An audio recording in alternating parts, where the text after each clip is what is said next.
Hi எல்லாரும் எப்படி இருக்கீங்க? இன்றைக்கி டே 15 ஆஃப் த சேலஞ்ச் தான். இன்றைக்கி பசங்களுக்கு ஸ்கூல் கிடையாது. ஏன்னா பேரண்ட் டீச்சர் கான்ஃபரன்ஸ் இருக்கறனால இன்றைக்கி ஹாலிடே விட்டுட்டாங்க. பிரேக்ஃபாஸ்ட்டுக்கு பசங்களுக்கு சத்து மாவு வச்சு நான் பேன் கேக் தாங்க பண்ணி கொடுத்தேன். ஸோ எக்கு பீட் பண்ணிவிட்டு சத்து மாவு பொடி அதில் ஆட் பண்ணிடுங்க. அதுக்கப்புறம் vanilla extract, cinnamon powder, buttermilk add பண்ணி நல்லா பீட் பண்ணிக்கோங்க. இது நார்மலாக பேனில் பட்டர் ஆட் பண்ணிவிட்டு நம்ம பேன் கேக் பண்ணி கொடுத்துட வேண்டியதாங்க. பசங்க இதோட ப்ளூபெர்ரியும் ஆல்மண்ட் பட்டரும் வச்சு சாப்பிட்டுட்டாங்க. இன்றைக்கி பேரண்ட் டீச்சர் கான்ஃபரன்ஸ்லாம் இருக்கறனால மார்னிங் சீக்கிரமே ஃப்ரூட் சாப்பிட்டுட்டு யோகா எக்ஸசைஸ்லாம் பண்ணி முடிச்சுட்டேன். கான்ஃபரன்ஸ் போயிட்டு வந்துட்டு தான் நான் பிரேக்ஃபாஸ்ட்டுக்கு சத்து மாவு கஞ்சி வச்சு சாப்பிட்டுட்டேன். அப்புறம் இப்போ கான்ஃபரன்ஸ்லாம் போயிட்டு வந்ததுக்கப்புறமா லன்ச் குக் பண்ணியாச்சு. வெண்டைக்காய் குழம்பும் கோவக்காய் பொரியலும் தான் பண்ணியிருந்தேன் சாத்விக் வேல.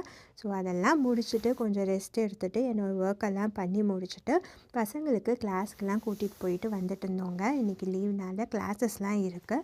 இன்றைக்கி ஃபுல் டே மழை பெஞ்சிட்டே தாங்க இருக்குது. அதுவும் ரொம்பவே ஃபாகி ஆயிடுச்சு. இந்த டைம் சேஞ்ச்னால சீக்கிரமே வேறு இருட்டுது. இது 3 மணிக்குங்க மதியானம். எவ்வளோ மாதிரி ஃபாகாக வெளிச்சமே இல்லாமல் தான் இருந்துச்சு. கிளாஸ்க்கெலாம் போயிட்டு வரும்போது இருட்டில் தான் போயிட்டு வர மாதிரி வேறு இருக்குது. நீங்கள் பார்த்தீங்கன்னா இது 4 மணிக்குங்க.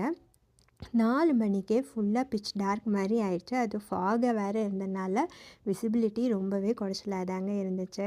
என்னோட டே இன்றைக்கி சூப்பராக போச்சு. உங்களது எப்படி போச்சுன்னு சொல்லுங்கள்.